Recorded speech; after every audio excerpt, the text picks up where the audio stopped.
आज राष्ट्रीय पिछड़ा वर्ग मोर्चा के राष्ट्रीय अध्यक्ष माननीय विकास चौधरी पटेल जी नायक वन इस हमारे चैनल पर जो अभी फ़िलहाल नीट एग्ज़ाम में आरक्षण बहाली हुई उसके संदर्भ में और अन्य बातों पर चर्चा करने आए हैं। सबसे पहले विकास चौधरी पटेल जी से एक सवाल करना चाहता हूं कि नरेंद्र मोदी सरकार ने जो नीट एग्ज़ाम में 27% आरक्षण दिया ओबीसीओ को और आर्थिक कमज़ोर लोगों को 10% आरक्षण दिया, इसका फ़ायदा विद्यार्थियों को मिलेगा या उत्तर प्रदेश में जो 2022 में चुनाव होने वाला है वो सरकार को मिलेगा? जो नीट में अभी आरक्षण दिया सरकार ने, तो सरकार दो बातें घोषित किया कि हम ओबीसी को 27% दे रहे हैं अखिल भारतीय कोटे में और 10% हम ईडब्ल्यूएस को भी दे रहे हैं, जबकि 10% ईडब्ल्यूएस को पहले से ही दे रहे हैं। तो ये 10% ईडब्ल्यूएस को देने की बात नहीं थी, ये 27% पिछड़े वर्ग के लोगों की देने की बात थी, जिसके लिए ये लड़ाई शुरू हुई थी। क्योंकि जब से नीट लागू हुआ है 11,000 से ज़्यादा बच्चों को इसका फ़ायदा होना चाहिए था, जो नहीं हुआ। मतलब ओबीसी को 11,000 से ज़्यादा सीटों का लॉस हुआ पिछले 2-3 साल में। तो ये तो राष्ट्रीय पिछड़ा वर्ग आयोग ने भी इस बात को माना कि ये ओबीसी के साथ में नाइंसाफ़ी है। और अभी जब 27-28 मिनिस्टर बनाए गए उत्तर प्रदेश के, तो वो 27-28 मिनिस्टर कब बनाए गए? जब उत्तर प्रदेश में पंचायत चुनाव में पिछड़े वर्ग के लोगों ने बीजेपी को आईना दिखाया और बीजेपी को सबक सिखाया कि तुम हमारे वोटों से सरकार बना रहे हो और हमारे विरोध में काम कर रहे हो। तो पंचायत चुनाव में जब बीजेपी की दुर्गति हुई, तो उस दुर्गति के बाद में 27-28 मिनिस्टर बीजेपी के लोगों ने फायदा लेने के लिए 22 के चुनाव में, क्योंकि आप लोगों ने देखा होगा कि योगी की दौड़ दिल्ली होती थी, दिल्ली से बीएल संतोष आते थे, कभी योगी जी केशव प्रसाद मौर्य के घर चले जाते थे। तो ये जो अफरा तफरी मची पंचायत चुनाव के बाद में और कोरोना के काल में जो अव्यवस्था सारा रहा हेल्थ सिस्टम का, उसकी जो नाराजगी थी और पिछड़ों के ऊपर जो अन्याय अत्याचार बड़े पैमाने पर योगी सरकार के बनने के बाद हो रहे हैं, उसकी नाराजगी थी। और केशव प्रसाद मौर्य का चेहरा दिखाया था और उनको मुख्यमंत्री बनने की बात कही थी, फिर उनको बनाया नहीं। तो ये तमाम जो नाराजगी थी, दूसरी तरफ अनुप्रिया पटेल का चेहरा दिखाया था, ओम प्रकाश राजभर का चेहरा दिखाया था 2017 के इलेक्शन में, तो वो सारी बहुत बड़े पैमाने पर पिछड़े वर्ग के लोगों में आक्रोश था। और वो आक्रोश पंचायत चुनाव में जब पिछड़े वर्ग के लोगों को मौका मिला, तो पंचायत चुनाव में वो आक्रोश सामने आया। तो इससे जो सरकार है, बीजेपी जो है, वो घबरा गई कि पिछड़े वर्ग के लोगों के दम पर ही हम सरकार बना रहे हैं। तो पिछड़े वर्ग के लोग अगर हाथ से निकलते हैं तो फिर सरकार कैसे बनाएंगे? आउटलुक ने खबर छापी कि संकट टालने के लिए बढ़ाया गया कुनबा। संकट पिछड़े वर्ग के लोगों के ऊपर नहीं था, संकट जिनको मंत्री बनाया गया उनके ऊपर नहीं था, संकट सरकार के ऊपर था कि दोबारा जो 22 में चुनाव होने जा रहे हैं उसमें बीजेपी को बहुमत नहीं मिलेगा। अगर इसी तरीके की परिस्थिति रही तो उसको ध्यान में रखते हुए मंत्रिमंडल का विस्तार किया गया। और जो धर्मेंद्र प्रधान जो कि खुद ओबीसी हैं, उनको शिक्षा मंत्री बनाया गया। तो जब वो शिक्षा मंत्री बने तो उन्होंने नीट का नोटिफिकेशन जारी किया और उसमें ओबीसी का जो 27% रिजर्वेशन है, वो 27% रिजर्वेशन जो पहले से भी ओबीसी को नहीं मिल रहा था, तो फिर जब एक ओबीसी के व्यक्ति ने, शिक्षा मंत्री ने नोटिफिकेशन जारी किया, तो उसमें भी ओबीसी का कोटा नहीं दिया गया। इसको लेकर के बड़े पैमाने पर पिछड़े वर्ग के लोगों में और भी ज़्यादा आक्रोश हो गया। और जो पिछड़े वर्ग के लोग थे, वो पिछड़े वर्ग के लोग इसको लेकर के जो 27-28 इन लोगों ने मिनिस्टर बनाया और दूसरी तरफ 27% कोटा गायब कर दिया गया, तो पिछड़े वर्ग के अंदर ये बात आई कि तुम हमारे मिनिस्टर तो बना रहे हो, हमारे लोगों का चेहरा दिखाकर हमारा वोट लेना चाहते हो, लेकिन हमारे बच्चों के हक अधिकार से खिलवाड़ कर रहे हो।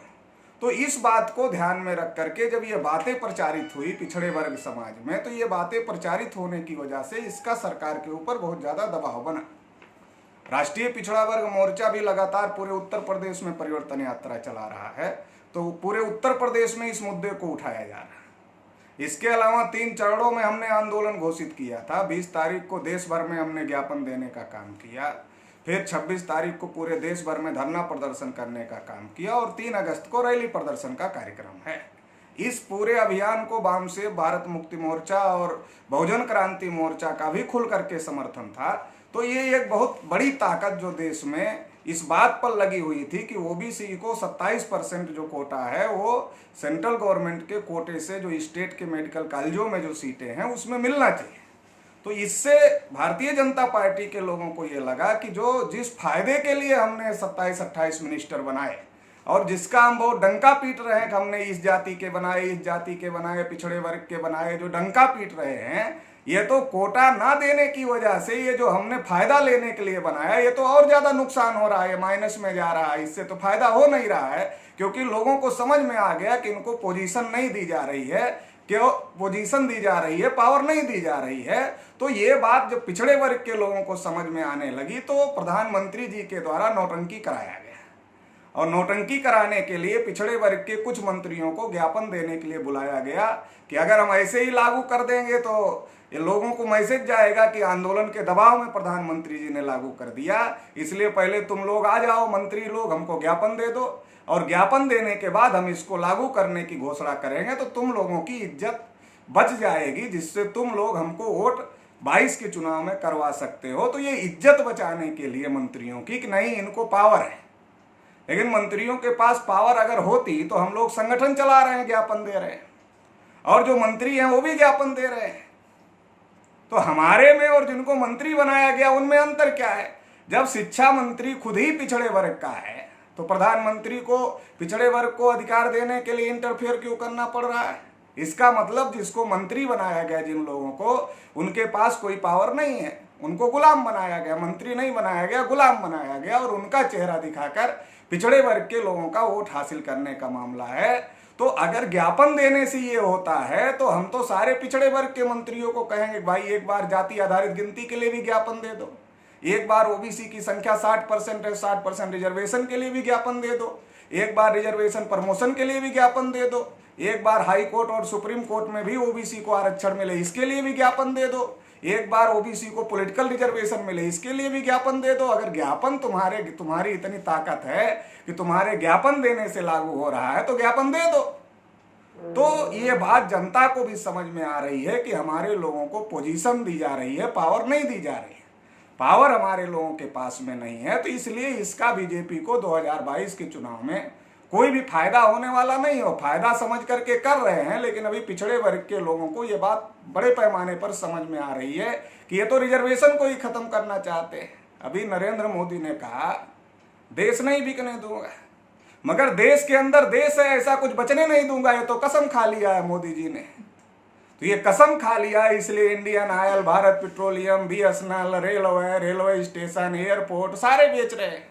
लखनऊ का एयरपोर्ट चौधरी चरण सिंह एयरपोर्ट था, अडानी एयरपोर्ट हो गया। तो कहने का मतलब है कि जब सरकारी बचेगा ही नहीं तो रिजर्वेशन ऐसे ही खत्म हो जाएगा। तो ये जो नौटंकी है भाजपा की, ये सबको समझ में आ गया, इसका कोई बेनिफिट मिलने नहीं जा रहा। मद्रास हाईकोर्ट ने पिछले साल नीट के संदर्भ में रिजल्ट दिया था, तो इस निर्णय को जो नरेंद्र मोदी जी ने जो निर्णय दिया है इसे हम तमिलनाडु पैटर्न कह सकते हैं। उसका श्रेय वास्तव में जो वहाँ के मुख्यमंत्री है, नवनियुक्त मुख्यमंत्री है एम के स्टालिन जी, उनको दिया जा सकता है। एम के स्टालिन जी ने इसकी लड़ाई लड़ी, इसके लिए हम सभी पिछड़े वर्ग के लोग उनके आभारी हैं। मगर जो ये डिसीजन करना पड़ा नरेंद्र मोदी को, ये उत्तर प्रदेश की परिस्थितियों को ध्यान में रखते हुए करना पड़ा, वरना मद्रास हाई कोर्ट ने तो जाति आधारित गिनती के लिए भी फैसला दिया हुआ है, मगर इसके बावजूद भी सुप्रीम कोर्ट में मोदी जी ने लिख के दिया कि हम जाति आधारित गिनती नहीं करेंगे। तो ये जो फैसला है, ये उत्तर प्रदेश में जो 22 का चुनाव होने जा रहा है, जो 22 की रणनीति है बीजेपी की कि पिछड़े वर्ग के लोगों का चेहरा दिखा करके वोट हासिल किया जाए। जब समाज में जिनको चेहरा दिखाना चाहते थे वो नंगे होने लगे कि इनको कोई पावर नहीं है, ये केवल अपने फायदे के लिए मंत्री बने हुए हैं, ये समाज का कोई भला नहीं कर सकते, तो इससे डर कर कि पिछड़े वर्ग के लोग वोट नहीं देंगे तो 22 में बीजेपी की सरकार नहीं बन सकती, इससे डर करके नरेंद्र मोदी को ये फैसला करना पड़ा। एम के स्टालिन जी ने बहुत कोशिश किया, बहुत शिद्दत के साथ, ईमानदारी के साथ कोशिश किया, इसके लिए उनका सारे देश का पिछड़ा वर्ग आभारी है। लेकिन ये जो उत्तर प्रदेश की परिस्थितियां थी उसको ध्यान में रख करके ही नरेंद्र मोदी को यह फैसला लेना पड़ा। जैसा जब निर्णय लिया गया मोदी जी ने, तो उसके बाद सोशल मीडिया में जो ट्रेंड चले, जो सवर्णों ने ट्रेंड चलाया और उन्होंने कहा कि ये आरक्षण जो सवर्णों के खिलाफ है और बड़े पैमाने पे सवर्ण विरोधी है। क्या वास्तव में सवर्ण विरोधी है? सवर्णों को जब भी पिछड़े वर्ग का अधिकार मिलता है तो उनको अपना विरोध ही लगता है। उनको अपना विरोध इसलिए लगता है कि हमारे हक पर तो उन्होंने कब्जा किया है। उनको ये लगता है कि इनको तो मुसलमानों से लड़ना चाहिए, ये अपने हक के लिए क्यों लड़ रहे हैं भाई? पिछड़े वर्ग के लोग ये अपने हक के लिए लड़ेंगे तो जो इनके हक पर हमने कब्जा किया है वो ये ले लेंगे। जैसे हमारे 27% को वो लोग ले रहे थे, 11,000 से ज़्यादा जो हमारी सीटें थी उस पर उन लोगों ने कब्जा किया अभी तक। तो उनको लगता है कि जो 11,000 से ज़्यादा सीटों पर हमने कब्जा किया तो इसमें भी, इस परीक्षा में भी हम कब्जा करते इनकी सीटों पर। अब इनको अगर इनका हक मिल गया तो हम इनकी सीटों पर कब्जा नहीं कर सकते, इसलिए उनको लगता कम हो गया। नहीं तो उनका तो 3.5% है, तो उनको तो 3.5 में संतुष्ट होना चाहिए अगर ईमानदार होते। अगर हमारी 52 है तो हम 52 में संतुष्ट है, शेड्यूल कास्ट की 15 है तो 15 में संतुष्ट है, आदिवासी की 7.5 है तो 7.5 में संतुष्ट है, तो ब्राह्मण 3.5 है तो 3.5 में क्यों संतुष्ट नहीं? उनको 3.5 में संतुष्ट होना चाहिए। अगर वो मेरिट की बात करते हैं तो जो 0 नंबर पाता है नीट में वो डोनेशन दे के कैसे बन जाता है डॉक्टर? वहाँ मेरिट की जरूरत नहीं है, जहाँ पैसा देना है वहाँ मेरिट की जरूरत नहीं है। वो तो सारे के सारे जनरल कास्ट के लोग बन रहे हैं, पैसा दे करके डोनेशन करके बन रहे हैं। वो रिजर्वेशन नहीं है क्या पैसे के आधार पर?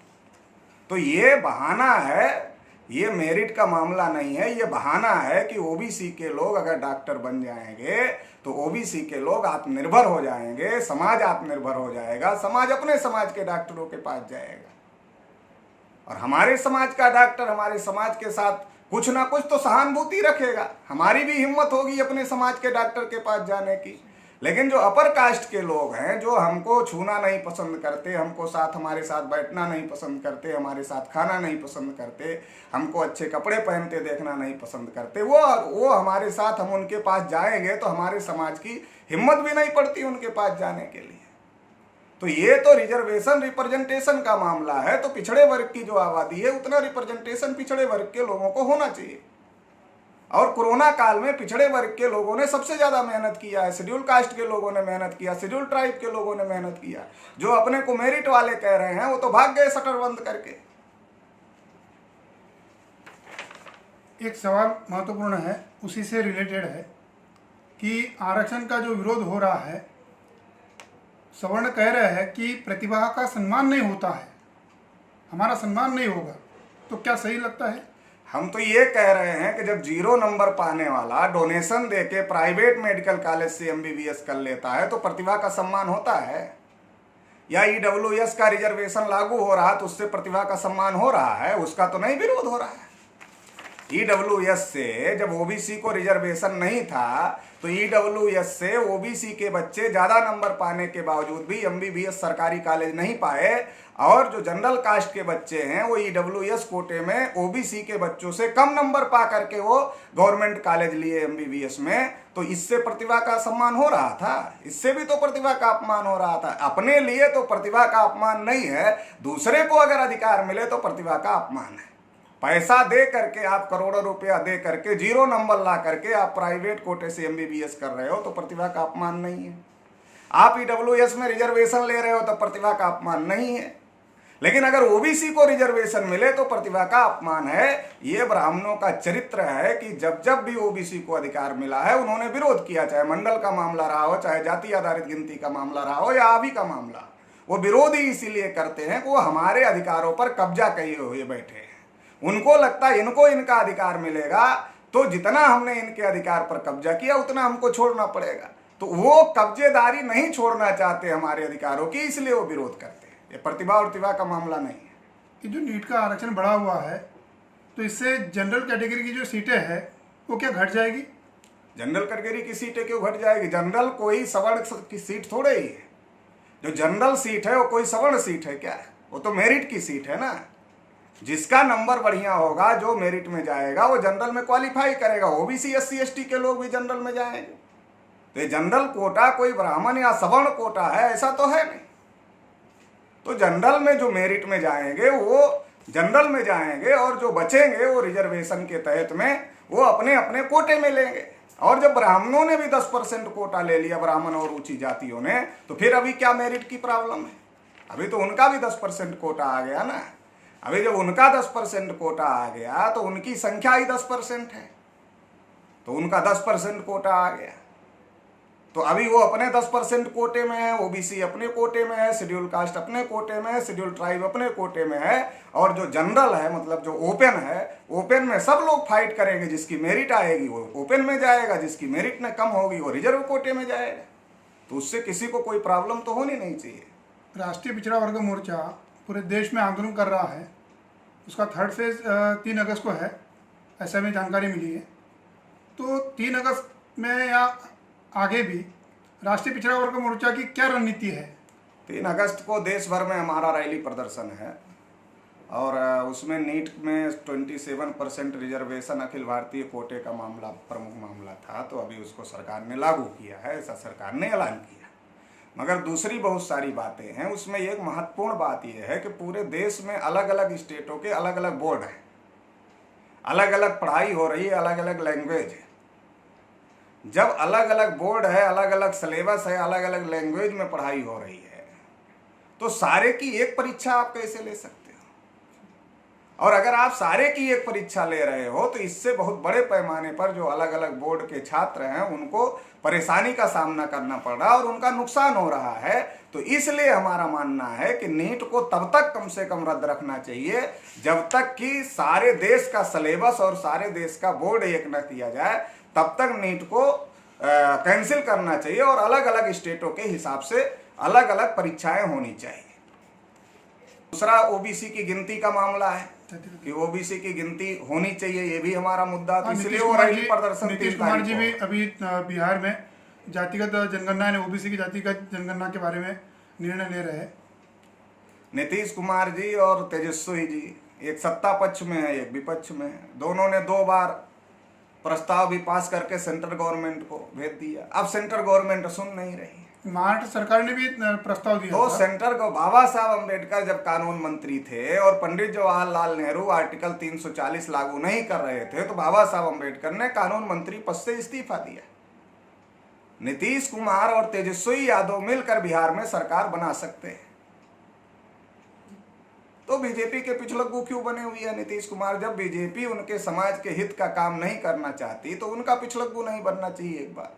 दूसरी बात, आप सरकार चला रहे हो, सरकार चलाओ, आप मुख्यमंत्री हो, तो कम से कम बिहार के अंदर जब सत्ता पक्ष और विपक्ष दोनों इस बात से सहमत है कि जाति आधारित गिनती होनी चाहिए, तो मोदी जी आपकी बात नहीं मान रहे। मोदी जी का छोड़ दो, मोदी जी को जनता देख लेगी, क्योंकि मोदी जी अपने को पिछड़ा कहते हैं। पिछड़ों के लिए एक कॉलम फार्म में नहीं बढ़ा सकते, तो मोदी जी को अपने को पिछड़ा कहने का अधिकार नहीं है। तो मोदी जी को तो पिछड़े वर्ग के लोग देख लेंगे अभी। लेकिन नीतीश कुमार और तेजस्वी यादव अगर ये चाहते हैं कि जाति आधारित गिनती होनी चाहिए, तो कम से कम बिहार के अंदर उनकी सरकार है, बिहार के अंदर तो जाति आधारित गिनती करें, एक बात। दूसरी बात, नीतीश कुमार जी की पार्टी है, उनके पास संगठन है, तेजस्वी यादव की पार्टी है, उनके पास संगठन है, तो आंदोलन क्यों नहीं कर रहे हैं सड़क पे? अगर वो चाहते हैं जाति आधारित गिनती हो तो उसके लिए सड़क पर उतरकर आंदोलन करना चाहिए। वो कर नहीं रहे, और बिहार में उनके पास पावर है, बिहार में जाति आधारित गिनती उनको करना चाहिए बिहार सरकार के पैसे से, और देश में गिनती हो इसके लिए सड़क पे उतर करके आंदोलन करना चाहिए। मगर ऐसा करते हुए वो लोग दिख नहीं रहे हैं, केवल बयान दे रहे हैं। समाज में जो जागृति है तो वो हमारे फेवर में रहे, हमारे विरोध में ओबीसी के लोग न जाएं, इस बात को ध्यान में रखते हुए केवल बयान देने का और विधानसभा से प्रस्ताव पास करने का मामला है। लेकिन पिछड़े वर्ग के हक अधिकार के लिए सड़क पर उतरने की जरूरत है ना। अगर नहीं सुना जा रहा तो सड़क पर उतरने की जरूरत है, और जहां आप पावर में हो वहां आपको गिनती करना चाहिए। आप स्टेट की पॉलिसी तो बना सकते हैं, तो स्टेट की पॉलिसी बना करके आपको जाति आधारित गिनती करना चाहिए, और गिनती करके जिसकी जितनी संख्या उसके हिसाब से उसकी भागीदारी सुनिश्चित करनी चाहिए आपको स्टेट के अंदर कम से कम। महाराष्ट्र और उड़ीसा, इन दोनों राज्यों में ओबीसी की अलग जनगणना होनी चाहिए, ऐसा प्रस्ताव मंजूर हुआ और वो प्रस्ताव केंद्र सरकार को भेजा गया। तो इसका मतलब वो राज्यों की भी केंद्र सरकार मान नहीं रही। केंद्र सरकार राज्यों की नहीं मान रही है, बात सही है, मगर राज्यों तो अपने राज्य में करवा सकते हैं ना। अगर राज्य अपने राज्य में कराएं, मान लीजिए बिहार कराएगा, महाराष्ट्र कराएगा, उड़ीसा कराएगा, तो 3 बड़े राज्य है ना। अगर ये कराएंगे तो इसका दबाव पूरे देश भर के जो मुख्यमंत्री हैं, जिनको पिछड़े वर्ग का वोट चाहिए, उनके ऊपर होगा। फिर इसका प्रेशर देश के प्रधानमंत्री के ऊपर भी होगा। तो ये जाति आधारित गिनती की लड़ाई को आगे बढ़ाया जा सकता है। लेकिन जो प्रस्ताव भेज रहे हैं वो गिनती नहीं करा रहे हैं। तो जो प्रस्ताव भेज रहे हैं वो केवल इसलिए प्रस्ताव भेज रहे हैं कि ओबीसी के लोगों, हम तो तुम्हारे साथ हैं, हमने प्रस्ताव भेज दिया, मगर मोदी जी सुन नहीं रहे। तो वो केवल समर्थन लेने का मामला है, कुछ करने का मामला नहीं है। तो करना चाहिए, कुछ कर नहीं रहे, ना तो सड़क पे उतर कर आंदोलन कर रहे हैं, ना वो मुख्यमंत्री है अपने राज्य में गिनती करा रहे हैं। तो कैसे माना जाए आप समर्थन में? कम से कम आप अपने राज्य में गिनती कराओ और केंद्रीय स्तर पे गिनती हो। इसके लिए सड़कों पर जो आपकी पार्टी का संगठन है वो उतरे, लड़ाई लड़े, तो ये माना जाएगा कि आप ईमानदारी से चाहते हो कि ओबीसी की जाति आधारित गिनती हो। अभी 2022 में उत्तर प्रदेश में चुनाव होने वाले हैं, बाकी अन्य राज्यों में भी चुनाव होने वाले हैं। इस चुनाव में राष्ट्रीय पिछड़ा वर्ग मोर्चा किस दल से साठगांठ करेगा या समर्थन करेगा? राष्ट्रीय पिछड़ा वर्ग मोर्चा नॉन पॉलिटिकल संगठन है, तो हम तो अपने हक अधिकार की लड़ाई सड़कों पर लड़ने के लिए संगठन चला रहे हैं, क्योंकि हम कोई पॉलिटिकल संगठन नहीं है। मगर जो पार्टी, हम जो मुद्दे उठा रहे हैं, चाहे वो जाति आधारित गिनती का मुद्दा है, चाहे वो रिजर्वेशन इन प्रमोशन का मुद्दा है, चाहे वो हाई कोर्ट सुप्रीम कोर्ट में SC ST OBC को रिजर्वेशन मिले, ये मुद्दा है, जाति आधारित गिनती, रिजर्वेशन, प्रमोशन और एट्रोसिटी एक्ट बने ओबीसी के लिए, ये मुद्दा है। ऐसे तमाम मंडल कमीशन की बची हुई सिफारिशें लागू किया जाए, क्रीमी लेयर हटाया जाए, ऐसे जो तमाम मुद्दे की कमीशन की बची हुई सिफारिश, ऐसे जो तमाम मुद्दे की कमीशन की बची हुई सिफारिश, हमने ओबीसी के लोगों को कहा कि जाति और धर्म के ऊपर वोट देना बंद कर दो। जाति और धर्म से ऊपर उठकर जो पार्टी हमारे मुद्दे लागू करने की बात करेगी, उसी पार्टी को वोट करना है। किसी भी को जाति और धर्म के नाम पर वोट नहीं करना है, क्योंकि जाति और धर्म के नाम पर हमारा दुश्मन हमारा इस्तेमाल कर रहा है और हमारा ही सत्यानाश कर रहा है।